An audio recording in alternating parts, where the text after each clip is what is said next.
üzrə fəlsəfə doktoru, parazitoloq, həmçinin laboratoriya üzrə mütəxəssis və qidalanma üzrə mütəxəssis, ömrünü bu sahələrə həsr edən bizim dəyərli həkimimiz Turan Axundova. Xoş gəlmisiniz, xoş gördük. Xoş gördük Günay xanım. Necəsiz? Çox sağ olun, siz necəsiz? Mən də yaxşıyam. Həftəmizi sizinlə başlamaq çox xoşdur. Əminəm ki, bu enerjimizi tamaşaçılara ötürə biləcəyik. Çünki çox xoş sözlər yazırsınız, dualar edirsiniz. Minnətdaram hər birinizə. Biz də bugün Turan xanımla çalışacağıq ki, sizə faydalı olaq. Elə bir sirr açım sizə. Sizin suallarınız əsnasında bugünkü mövzu da bəlli olacaq. Bugünkü suallar da səslənəcək. Ona görə ekrana yaxın əyləşin və bir ifadə işlətməliyəm ki, bizim Turan xanım gənc görünməsinə baxmayaraq artıq uzun illərdir. 20 ildən artıqdır ki, bu sahədədir. 20 illik bir iş təcrübəsi var və bu müddətdə minlərlə pasientin etimadını qazanmış bir həkimdir.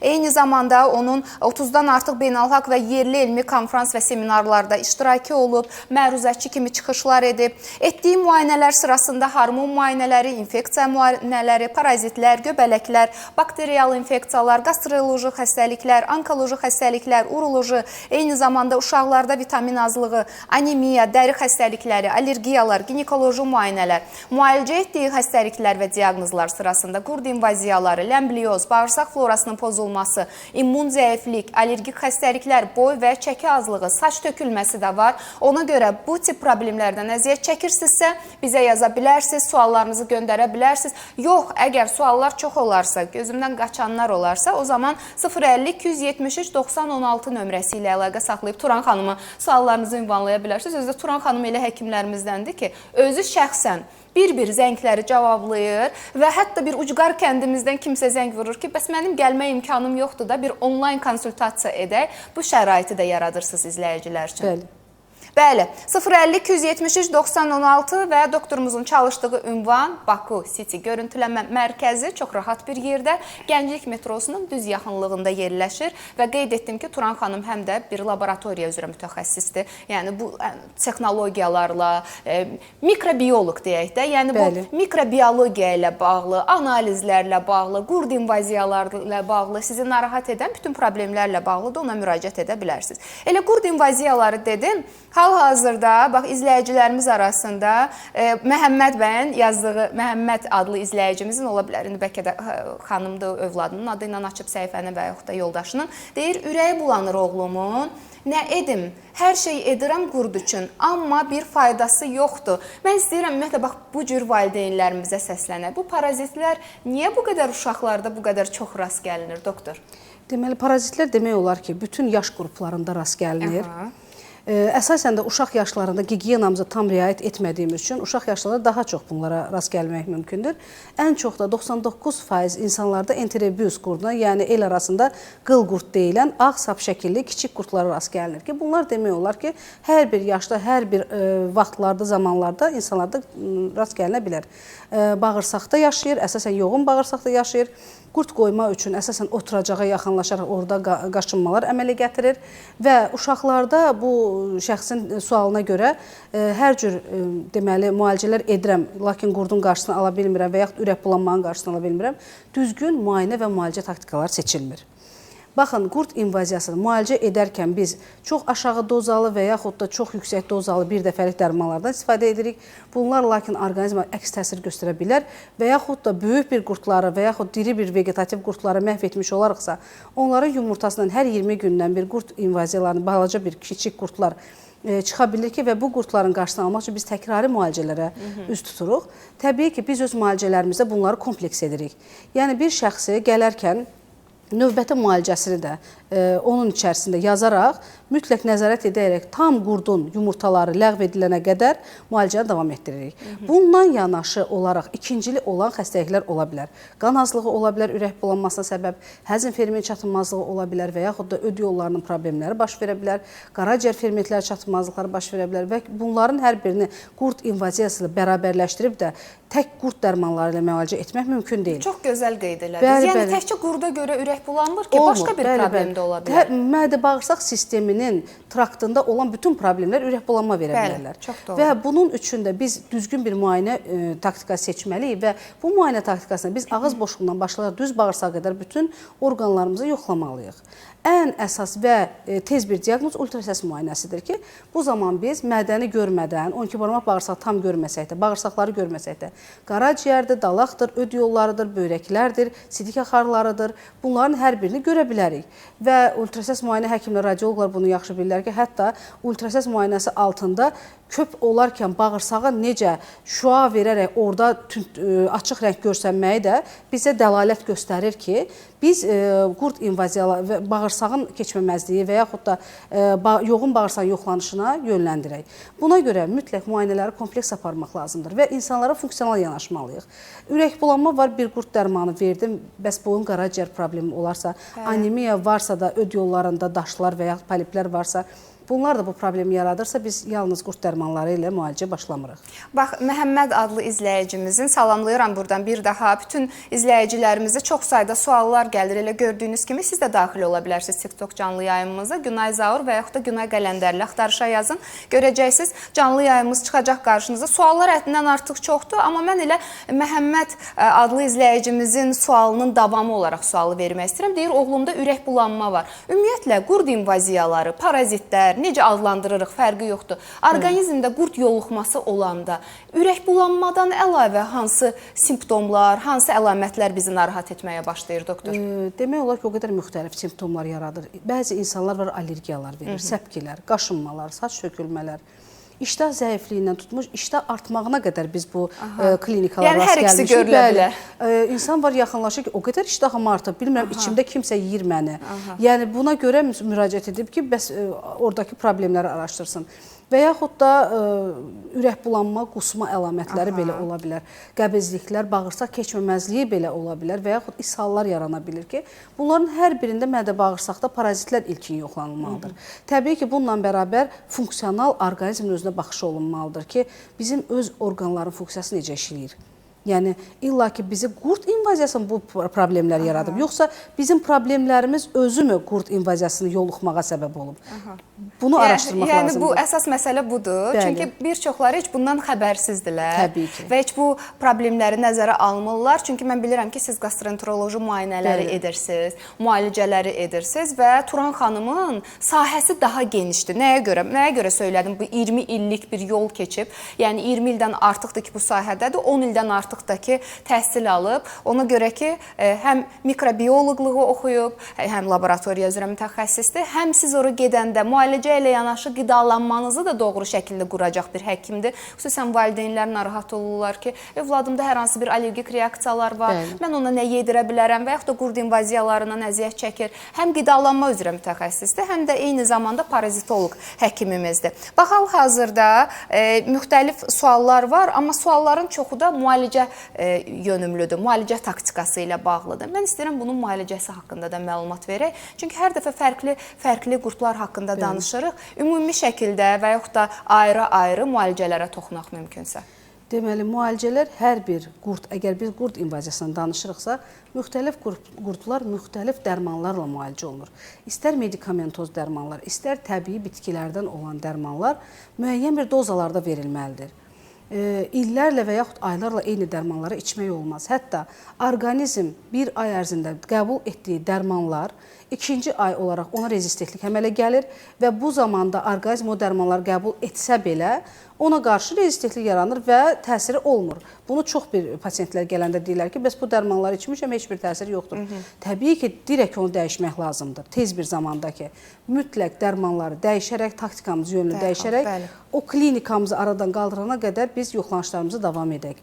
Müalicələr yenə dediyim kimi, çalışın ki, qonşuda bir qurd var, mənim də uşağıma o dərmandan verin, bu dərman yazıb. Bunu heç vaxt etməyin və yaxud insanların hər biri üçün, orqanizm fərqli olduğu üçün və bütün dərmanlar qaraciyərimizdə və börəklərimizdə süzüldüyü üçün ola bilər ki, individual olaraq hər bir şəxsin orqanizmində bu dərmanlara qarşı ya həssaslıq və yaxud da orqanların özünün pozğunluqları nəticəsində qəbul etməyə bilər.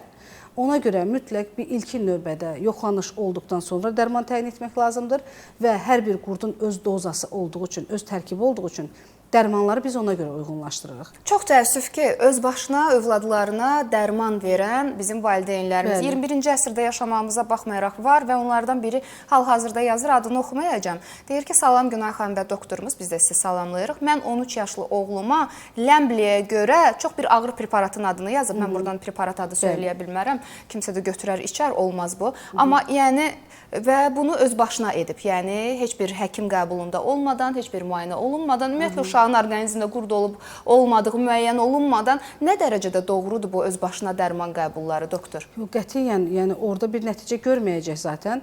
Əksinə ziyan görəcək. Təbii ki, qaş düzəldən yerdə vurub gözlə təbii ki, o dərmana qarşı rezistentlik əmələ gələcək ki, biz növbəti dəfə əgər həkim təyinatı ilə o dərmanı yazılsa, ona qarşı həssaslıq etəcək. Ona görə dozalanmasına, Ləmbliyə görə özdə uzun müddətli müalicə getməlidir. 3 aylara qədər biz onu müalicə edirik.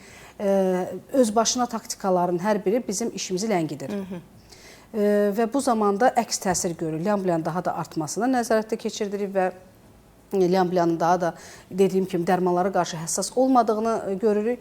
Buna görə mütləq həkim nəzarəti altında düzgün diaqnoz və düzgün müalicə seçimi lazımdır. Turan xanımın çox sayda müalicə etdiyi pasiyentlər var və onların bir qismi bizdə fotolarda var. Mən komandamızdan rica edəcəm, onlar ekrana gəlsin. Müxtəlif dəri problemlərindən, allergik reaksiyalardan, saç tökülməsindən, bilmirəm, dəri qaşınmalarından, qızartılarından, dəridə olan çivzələrdən əziyyət çəkən insanlar, istəyirəm hər kəs izləsinlər, görürsünüz. Müxtəlif səpkili xəstəliklərin müalicəsi ilə məşğuldur. Ona görə mən hər zaman söyləyirəm ki, Turan xanım bir kompleks yanaşma edir. Ona görə sizi narahat edən məqamlar var, amma bilmirsiniz kimə müraciət edəsiniz. Turan xanım Baku City görüntülənmə mərkəzində və orada o aparatların hamısı da var.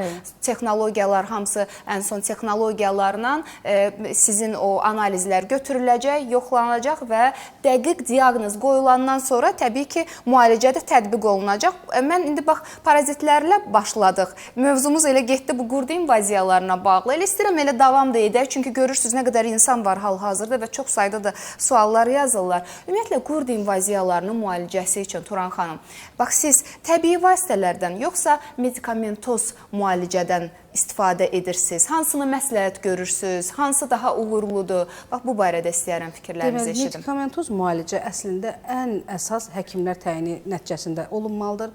Bitkisel və yaxud təbii otlarla müalicəni mən ev şəraitində hamıya məsləhət görərdim. Çünki biz hətta müalicə ərəfəsində də müalicə yazarkən, medikamentoz müalicə yazarkən bitkisel müalicələrdən və tibbi otlardan, təbii otlardan tibdə istifadə edirik.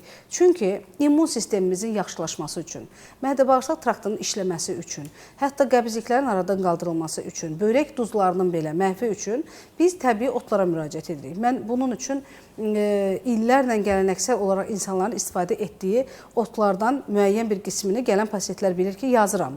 Onlar bizim üçün bir qidalama rejimi olmalıdır ki, biz təbii otlardan istifadə etməliyik. Necə ki, çay, içdiyimiz çayı, biz qara çayı içirik, gün ərzində biz bunu rutin olaraq gündəlik bir neçə stəkan içirik. Və biz otlardan da o cümlədə istifadə etməliyik. Ən əsas çoban yastığı və nanəni deyərdim ki, heç bir ziyanı olmadan bütün orqanları təmizləyən, əhval-ruhiyyəni yaxşılaşdıran bu otlardan gündəlik istifadə etmək olar. Mən istifadə edirəm. Özdə ikisini qatıram mütləq. Çox gözəl. Həm dadı, həm çay formasında, həm xüsusi kompotlar formasında. Yəni immun sistemi qaldırmanın bir mənalı yolu təbii, orqanik bitkilərdən istifadə etməkdir. Amma davamlı da bir gün eləyim, 3 gün eləməyim, 5 gün eləməyim və yaxud da dozanı artırım elə gün ərzində bütün günü çoban yastığı için bir də baxacaqsınız tir-tap getdiniz, təzyiqiniz düşdü aşağı, təzyiq aşağı olan insanlar. Dediyim kimi dozaları düzgün dediniz onu ki, dozanı düzgün seçilməyəndə ya hipertoniyaya, ya hipotenziyaya yəni səbəb ola bilər ki, bu zaman yəni insanlarda zəiflik müşahidə oluna bilər. Ona görə onu dozalanmış şəkildə çox açıq formada içmək lazımdır. Dadı gözəl, dadı gözəl gələn miqdarda içmək lazımdır və ürəkləri istədiyi kimi onları qarışımlar şəklində içə bilərlər. Lakin bunlar bizə çox vaxt təsir göstərmir. Çünki bizim əlavə bir parazit varsa orqanlarda və yaxud funksional dəyişiklik varsa orqanlarda, təbii ki, buna mütləq həkim müayinəsi və məsləhəti lazımdır. Doktor, ümumiyyətlə sizin bu mövzularda bilgiləriniz çoxdur və hətta ötən dəfə bir pasiyent yazmışdı, hansı ki, uzun müddət uroloq həkimlərdə oldu, bilmirəm, nefroloq həkimə müraciət etdi. Onda sidik yollarında bir problem var idi, bəy idi və söylədi ki, Turan xanımı gördüm efirinizdə. Mən ona müraciət müraciət etdim və mənim problemimi çözdüm. Mən neçə ildir bu problemlə əlləşirdim, vuruşurdum, ortaya bir şey çıxmırdı, amma Turan xanım məni bu problemdən qurtardı. Çünki Turan xanım dediyim kimi, həm də bax görürsünüz bu kadrlarda laboratoriya üzrə mütəxəssisdir. Özü şəxsən həmin o qan analizi olsun, istər sidik analizi olsun, istər nəcis analizi olsun, özü onları müayinə edir və nə varsa ona uyğun da doğru diaqnoz təyin edərək müalicə üsulu seçir. Bəli, gördüyümüzü müalicə edirik. Bəli. Çünki hər laboratoriyalarda da iş prinsipi düzgün getməyə bilir. Təəssüf ki, düzgün olmayan bizi yalan cavablar verilə bilər ki, bunu bəlkə də həkim laborantlar da heç hiss etməyə bilərlər ki, yəni aparatların olan səhvləri və yaxud göz sahəsində xətalar mümkündür. Göz sahələrində görünməyən sahələr vardır və bunlarla bağlı olaraq hər laboratoriyalarda verirəm deyə müayinə diaqnozum var, lakin məndə heç nə yoxdur, amma klinika sırf o xəstəliyi göstərir.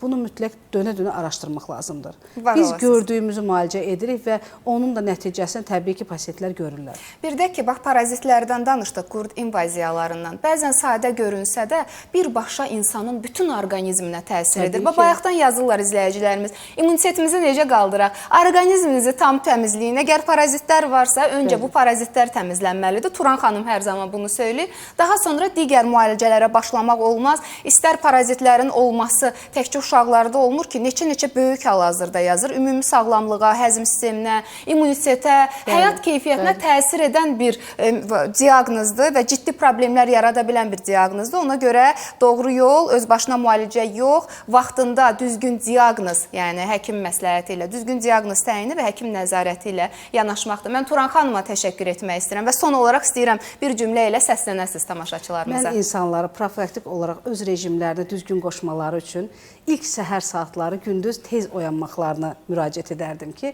səhər saatları metabolizm səhər saat 5-də qalxır, oyanır və yüksəlir və mən sizə pozitiv günə başlamaq üçün tez qalxıb, tez hərəkət etmək və qidalanmaya tez başlamağa məsləhət görərdim. Maye qəbulunu çoxaldın, organik qidaları çoxaldın və bu da sizin əhval-ruhiyyənizə gözəl təsir edəcək. Var olasınız. Çox təşəkkür edirəm. Turan xanım hər zaman olduğu kimi hər cümləsi ilə faydalı olmağa çalışan bizim dəyərli mütəxəssisimizdir. 20 illik bir iş təcrübəsi var və minlərlə pasientin etimadını qazanan bir həkimimizdir. Əlaqə nömrəsi ekranlarda 050-273-90-16 Baku City görüntüləmə mərkəzində çalışır, hər gün oradadır və bilirsiniz ki, o da Gənclik metrosunun yaxınlığında yerləşir. Tibb üzrə fəlsəfə doktoru, parazitoloq, laboratoriya mütəxəssisi və qidalanma üzrə mütəxəssis Turan Axundova ilə söhbətimiz yekunlaşdı, amma sizinlə sağollaşmıram. ATV xəbərin günorta buraxılışından sonra davam edəcəyik.